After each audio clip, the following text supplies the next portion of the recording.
INS Arihant एक nuclear ballistic missile capable submarine है।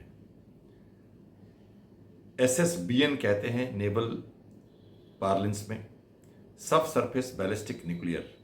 मतलब एक सबमरीन जो जमीन पानी के नीचे रहे, न्यूक्लियर पावर के इंजन से चले, रिएक्टर से चले, और उसमें न्यूक्लियर टिप्ड बैलिस्टिक मिसाइल्स लगे हों जो 700, 800, 2000 किलोमीटर, 5000 किलोमीटर तक अटैक कर सकें एक स्ट्रैटेजिक वेपन के रूप में।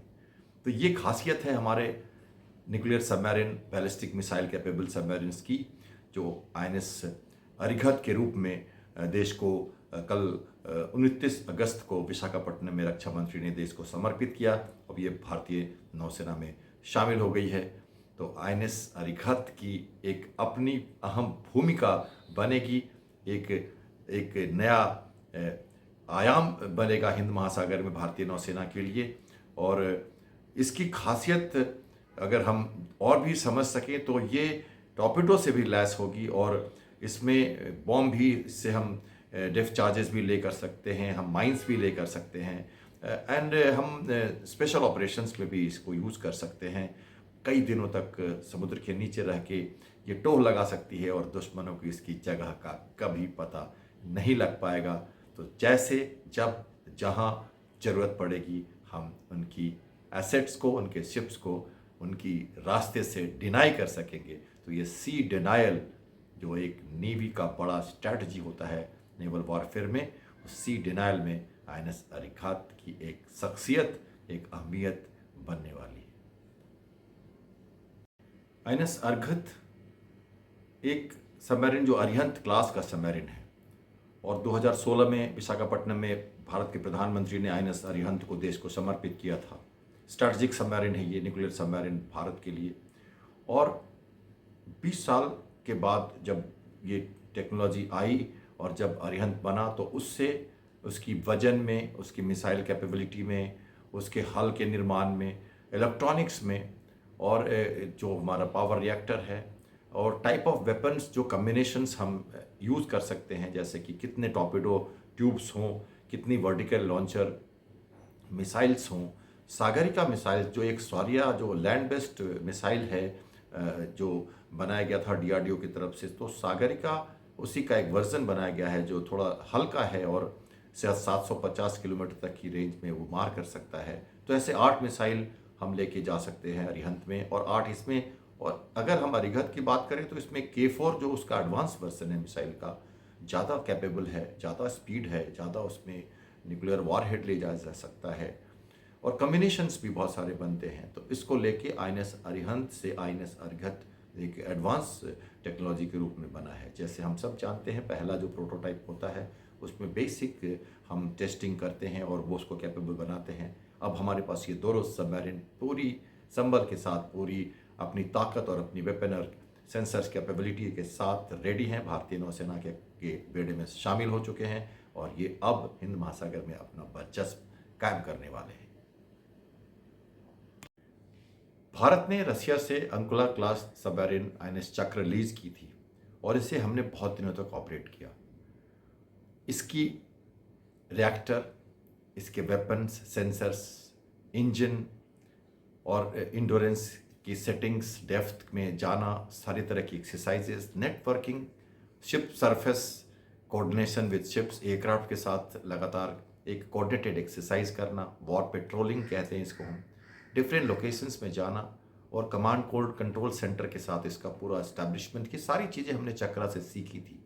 और फिर डिफेंस सेक्टर के साथ साथ, नेवी के साथ साथ डीआरडीओ का एक बहुत बड़ा कुनबा इसमें लगा रहा। लगातार विशाखापट्टनम में शिप बिल्डिंग सेंटर में ये सारी कार्रवाई हुई, और जैसी है इसके लिए हल जो एलॉय है ये वो बहुत टाइम लगता है, तो उसमें बहुत टाइम लगा शुरू में। फिर हमारे प्राइवेट सेक्टर्स में लगातार बहुत सारे इसमें भारत डायनेमिक्स की जो वेपन्स हैं, इसके साथ साथ हमारे जो सेंसर्स की बहुत सारे टीम्स हैं इसमें साथ लगी रही। साइंटिस्ट का पूरा योगदान, एक प्रॉपर कहते हैं कॉन्फिडेंशियल एक प्रोजेक्ट में जो जो जैसे बातें करनी चाहिए वो सारी देश का पूरा जो नेशनलिज्म है, पैट्रियटिज्म है, सब कुछ इसमें दिखा। और तब जाके ये प्रोजेक्ट, ये तो बहुत ही इम्पॉर्टेंट और क्रिटिकल और सेंसिटिव प्रोजेक्ट हम कह सकते हैं, ये बनाया गया था। और उसके हिसाब से फिर ये धीरे धीरे करके हमने जो जो स्केल मॉडल है उसका पहला जब टेस्टिंग हो गया और वो खरा उतरा, जब पूरी तरह से अलॉय हमारी हल की जो बन गई, क्योंकि सबसे ज़रूरी है हमारा प्रेशर्ड जो हल है, बिकॉज सबमरीन पानी के नीचे प्रेशर्ड इन्वायरमेंट में ऑपरेट करती हैं, तो डबल हल होता है और वो बहुत ही डिफरेंट मेटल अलॉय होते हैं जो जिसके जो जो अवेलेबल नहीं है सभी कंट्री के पास ये टेक्नोलॉजी। तो इस कारण से ये बहुत दूर तक हम आए, वहाँ से धीरे धीरे करते हुए कोऑर्डिनेटेड अटेम्प्ट के साथ, पॉलिटिकल विल के साथ, सारे सरकार ने इसकी फंडिंग की, सही समय पे इसको पूरी तरह से तवज्जो दिया गया और तब जाके ये अरिहंत के रूप में हमने इसको पाया। और जब पहला शिप बना है तो प्रोटोटाइप कह सकते हैं इसको आप, जो कि ऑपरेशनली फुली कैपेबल है अब और पूरी तरह से मुस्तैद है भारतीय नौसेना के लिए हिंद महासागर में, तो दूसरे तीसरे शिप्स अभी आगे आने वाले हैं और हम दूर तक जाने वाले हैं। अरिधमन या S3 हम कह सकते हैं उसको, S4 बनने वाला, जिससे ज़्यादा ऑलमोस्ट दुगनी कैपेबिलिटी का, वजन में भी, साइज में भी और वेपन कैपेबिलिटी में भी, एंड्योरेंस में भी, सब में होने वाला है। 100 से ज़्यादा लोगों को लेके जाने वाले सबमरीन महीनों तक अपने मुकाम पे, अपनी जगह पे लगातार पेट्रोल करते रहेंगे और दुश्मन की किसी भी दुस्साहस का मुंह तोड़ जवाब देने के लिए तैयार रहेंगे। न्यूक्लियर ट्राइड सिस्टम जो आर्मी, नेवी, एयरफोर्स की न्यूक्लियर कैपेबिलिटी है, तीनों सेनाओं के पास हमारे न्यूक्लियर मिसाइल्स हैं। अग्नि हमने सेना के पास और हमारी वायुसेना Su-30 दूसरे एयरक्राफ्ट के साथ हमने उनको प्रूवन कर रखा है। और अरिहंत में हमने सागरिका मिसाइल के साथ हमने तीसरा भी जो तरीका होता है न्यूक्लियर मिसाइल लॉन्च करने का, वो भी हमने अचीव किया 2016 में। तो न्यूक्लियर ट्राइड जो है वो तीनों सेनाओं के पास न्यूक्लियर कैपेबिलिटी जो बैलिस्टिक मिसाइल के रूप में है ये होती है। पूरे विश्व में कुछ कंट्री ही ऐसे हैं, China, USA, Russia, Britain, France और भारत, जो ऐसी कैपेबिलिटी रखते हैं। और ये बहुत ज़रूरी है क्योंकि ये हमारी सेकंड स्ट्राइक कैपेबिलिटी के रूप में इसको हम कहते हैं। भारत की policy no first strike policy, हम कोई न्यूक्लियर अटैक किसी कंट्री पे नहीं करेंगे, लेकिन हमारे ऊपर किसी ने अगर दुस्साहस किया, अगर सेना और वायुसेना की तरफ से हम लॉन्च ना कर पाए, प्रिएम्प्टिव स्ट्राइक हुई या कोई ऐसी अनहोनी घटना हुई, तो एक सस्टेन्ड वेपन प्लेटफॉर्म जो सरप्राइज फ्लेक्सिबल एक कैपेबिलिटी के साथ कहीं छुपा हुआ है समुद्र में, वो वहाँ से सेकंड स्ट्राइक करेगा और ऐसा स्ट्राइक करेगा कि ज्योग्राफिकल जो डेप्थ है, जो जगह है, उसका वजूद, उसका वर्चस्व पूरे विश्व की पटल से, मानचित्र से पूरी तरह के लिए हट जाएगा। तो दुश्मन कभी ऐसे सोचेगा नहीं कि हम ऐसे स्ट्राइक करें, टैक्टिकल मिसाइल की भी यूज़ करें, न्यूक्लियर वेपन की भी यूज़ करें, क्योंकि बैलिस्टिक मिसाइल के साथ, एक्यूरेट टारगेट के साथ INS अरिहंत और INS Arihant second strike capability में न्यूक्लियर ट्राइड का एक हिस्सा हो चुके हैं और अरबी बे ऑफ बंगाल में अवस्थित होते हुए अपने यूनांग या इस्लामाबाद हो या हमारे एरिया का कोई भी जो एरिया ऑफ इंटरेस्ट की जो टारगेट्स हैं हमारे पास, जो एडवर्सरीज जो हमारी दुस्साहस करने की कोशिश करते हैं, उनके एरिया तक हमारी पहुंच बहुत अच्छे से बनती है इस मिसाइल की रेंज के साथ और हम उनको डेटर करते हैं, क्रेडिबल डेटरेंस देते हैं और इससे दुश्मन भयभीत होकर ऐसी कोई गलती नहीं करेगा कि वो सोच भी नहीं सके कि वो भारत के ऊपर कोई न्यूक्लियर स्ट्राइक कर सके। तो इस हिसाब से न्यूक्लियर ट्राइड में INS अरिहंत का जुड़ना एक संबल है, एक एडिशन है और भारत की नौसेना और भारत के लिए एक बहुत बड़ा मिसाल है। सबमरीन दो प्रकार से ऑपरेट की जाती है, SSN, SSBN और तीसरा कन्वेंशनल सबमरीन।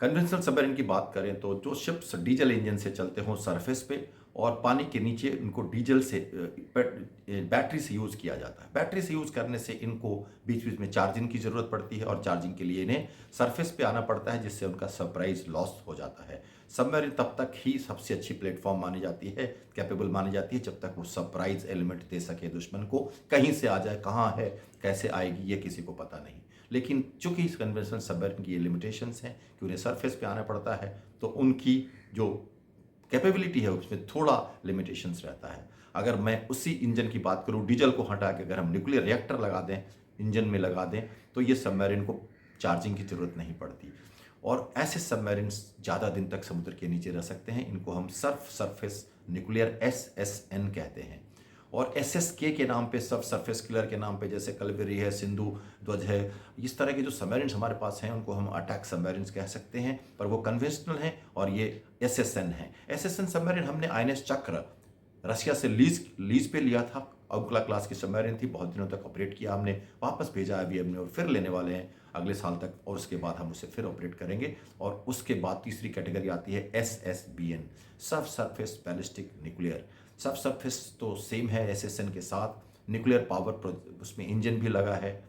इसके साथ साथ इसमें वेपन्स जो हैं उन दोनों शिप्स में, सबमरीन्स में कन्वेंशनल वेपन होती हैं, टॉर्पीडोज होते हैं, मिसाइल्स होते हैं, पर ये SSBN में बैलिस्टिक मिसाइल्स होती है, सरफेस लॉन्च्ड बैलिस्टिक मिसाइल, जिसको SLBM कहते हैं। और SLBM capable submarines nuclear reactor के साथ चलती हैं और इनको हम SSBN कहते हैं। तो ये INS हरिघट और इसके पहले INS अरिहंत, और इसके बाद हम INS अरिधमन या S3 कहें उसका कोड वर्ड, S4 भी बनाने वाले हैं। तो इस तरह की 4 सबमरीन बनेंगी जो हमारी SSBN होंगी, जो न्यूक्लियर मिसाइल्स भी लगेंगे और न्यूक्लियर रिएक्टर भी होगा। तो ये सबमरीन बहुत ही घातक, बहुत ही लिथल और बहुत ही सरप्राइज के साथ दुश्मनों को इसका छक्का छुड़ाने वाली हैं और किसी भी दुस्साहस के लिए क्रेडिबल डिफरेंस हिंद महासागर में और हमारे एरिया ऑफ इंटरेस्ट में लगातार रखने वाली हैं। भारत आज एक न्यूक्लियर सबमरीन कैपेबल देश है। हमारे पास न्यूक्लियर सबमरीन्स पहले हमने लीज पे लिया रशिया से, और अब हम अपनी इंडिजिनस प्रोडक्शन कर रहे हैं INS अरिहंत, INS अरिघट, जो दोनों SSBN सब सरफेस न्यूक्लियर और बैलिस्टिक मिसाइल दोनों कैपेबिलिटी के साथ हम देख रहे हैं। अमेरिका के पास एक अच्छी खासी सबमरीन्स की पूरी खेप है, एक पूरा बेड़ा है। PLA नेवी जो चाइना की है उसके पास 6 वैसे हमारे जैसे अरिहंत क्लास के सबमरीन वैसे उनके पास, और 6 SSN भी उनके पास, 12 से ज़्यादा सबमरीन उनके पास है। इसके साथ हमारे पास रशियन फ्लीट है जिनके पास भी दोनों तरह के सबमरीन्स जो कैपेबल सबमरीन्स हैं। और उसके बाद हम देखें तो ब्रिटेन और फ्रांस, इनके पास भी ऐसे सबमरीन्स हैं। तो भारत ने अभी फ़िलहाल कुछ दिनों पहले 2 सब सरफेस न्यूक्लियर, जो न्यूक्लियर पावर से चलने वाले सबमरीन हो ना, उनमें कन्वेंशनल वेपन्स होंगे लेकिन सबमरीन की रिएक्टर जो होगी वो न्यूक्लियर होगी। वैसे 2 सबमरीन्स के लिए हमारी सरकार ने अप्रूवल दिया है कुछ दिनों पहले, तो वो हम 2 सबमरीन बना रहे हैं। और ये 4 जो सबमरीन हम बनाने वाले हैं, और उसमें भी और प्रोजेक्ट बनाए जा रहे हैं जिसको हम आगे बढ़ाने जाने वाले हैं। तो SSBN भी हमारी बढ़ रही है। तो इस हिसाब से देखें तो भारत उस 5-6 देशों में एलिट क्लब में शामिल है, और अब हम उस तरफ बढ़ रहे हैं और धीरे धीरे करके हम 3-4 सालों में दूसरे या तीसरे नंबर, चौथे नंबर तक तो हम पहुंच ही चुके हैं करीब करीब, और हम पहुंच जाएंगे सबमरीन फ्लीट में न्यूक्लियर कैपेबिलिटीज़ के साथ। 30 से 35 सबमरीन की ज़रूरत है भारत को। अभी हमारे पास 15 से 16 सबमरीन हैं, इसलिए बहुत ज़रूरी है कि उससे फंडिंग की जाए। और जो दूसरे प्रोजेक्ट हैं, जो हमारी कन्वेंशनल सबमरीन्स की जो 6 सबमरीन हमने बनाना है, उस पर भी काम लगातार चल रहा है। हम जर्मन से हम बात कर चुके हैं, मैजगॉन डॉकुल उसको दिया जाएगा कॉन्ट्रैक्ट, ये सारी बातें चल रही हैं और कुछ हो भी चुकी हैं। तो अभी इसके साथ हमको देखना है कि अगले 4-5 सालों 10 सालों में हमारी सबमरीन की स्ट्रेंथ बढ़े, ताकि हम हिंद महासागर में और अपने एरिया ऑफ इंटरेस्ट में दुश्मनों को एक अच्छा डिफरेंस दे सकें। एडवांस टेक्नोलॉजी व्हीकल का जो प्रोजेक्ट ATV करके हमने बनाया है, बहुत ही सेंसिटिव, भारत का एक पुराना प्रोजेक्ट है जो 20-25 सालों से लगातार इसको फंडिंग की जा रही है। DRDO, प्राइवेट सेक्टर के लोग इसके साथ मिलकर काम कर रहे हैं। और विशाखापट्टनम में शिप बिल्डिंग सेंटर में न्यूक्लियर सबमरीन बनाने की बात शुरू हुई, और वहाँ से ये हमने जो अंकुला क्लास सबमरीन चक्रा लीज में ली, उनको विशाखापट्टनम से ऑपरेट किया, उससे सीखा समझा, टेक्नोलॉजी भी देखी। रशिया हमारा मित्र रहा है, कई सारी टेक्नोलॉजी हमें उनसे मिली है जिसके ऊपर हमने काम किया। और भारत एक न्यूक्लियर कैपेबल देश है, न्यूक्लियर रिएक्टर्स हमारे कई जगह हैं, हम न्यूक्लियर एनर्जी बनाते रहे हैं, तो हमें उनकी जानकारी है, हमारे साइंटिस्ट कैपेबल हैं। तो उनका सबका योगदान, जब ये कोऑर्डिनेशन बना, एक इंटीग्रेशन बना है साइंटिस्ट के साथ, प्राइवेट सेक्टर के साथ, और सब ने मिल के देश के प्रति समर्पित होकर एक बहुत ही सेंसिटिव प्रोजेक्ट जो ATV का प्रोजेक्ट है उस पर काम किया है। 20-25 सालों की जो एक लगातार मेहनत है वो अब रंग लाई है, और हमने INS अरिहंत देश को समर्पित किया है एडवांस टेक्नोलॉजी वेसल के प्रोजेक्ट के अंतर्गत। और दूसरा हमने INS अरिघट को भी अब अपने देश को समर्पित किया है कल 29 अगस्त को रक्षा मंत्री ने विशाखापट्टनम में। और ज़्यादा कैपेबल मिसाइल्स, वेपन्स और ज़्यादा टेक्नोलॉजी एडवांसमेंट्स, सेंसर्स के साथ, और क्रू की जो कॉन्फिडेंस और एक्सपीरियंस बन चुकी है इसको ऑपरेट करने में, इन सबों के साथ एटीबी का ये तीसरा प्रोजेक्ट भी बहुत जल्दी 2025 तक हम देख पाएंगे। और साथ ही ज़्यादा वजन के, ज़्यादा कैपेबल, ज़्यादा फ्लेक्सिबिलिटी और कम्बिनेशन के साथ जो टॉर्पेडोज और मिसाइल के साथ आएगा S4, और उसके बाद के भी 2 सबमरीन्स बनाने के प्रोजेक्ट हैं जिन पर काम चल रहा है। तो हमारी जो मैरीटाइम पर्सपेक्टिव प्लान है 5-5 साल की, 10-10 साल में हम जो रिवाइज करते रहते हैं, उस हिसाब से सबमरीन की फ्लीट में एटीबी की प्रोजेक्ट का बढ़ावा होने वाला है।